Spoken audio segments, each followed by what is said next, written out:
नमस्कार मंडळी, श्री स्वामी समर्थ. उद्या 20 ऑगस्ट वार गुरुवार आणि या दिवशी आलेले आहेत श्रावण महिन्यातील दुर्गाष्टमी.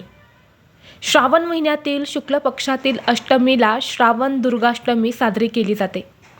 या दिवशी आदिशक्ती माता दुर्गा, भगवान श्री गणेश आणि शंकराची पूजा केली जाते.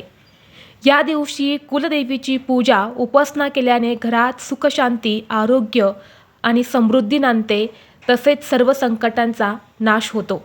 धार्मिक दृष्टीने श्रावण दुर्गाष्टमी हा अत्यंत महत्त्वाचा दिवस आहे आणि म्हणून या दिवशी काही खास उपायसुद्धा केले जातात. आपल्याला उद्या श्रावण दुर्गाष्टमीच्या दिवशी कुलदेवीला ही एक वस्तू अर्पण करायची आहे. ही वस्तू अर्पण केल्याने कुलदेवीची अखंड कृपा कुटुंबावर राहील.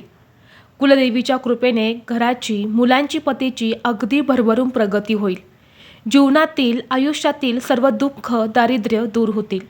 तर अशी कोणती वस्तू आहे जी आपल्याला कुलदेवीला अर्पण करायची आहेत, हा उपाय कसा करायचा आहे, याबद्दलची संपूर्ण माहिती एका मोठ्या व्हिडिओद्वारे मी तुमच्यासोबत शेअर केलेली आहे. तो व्हिडिओ पाहण्यासाठी या व्हिडिओच्या खाली जो छोटा त्रिकोण दिसत आहे त्या त्रिकोणावरती क्लिक करा, म्हणजे योग्य ती माहिती तुमच्यापर्यंत येईल. धन्यवाद.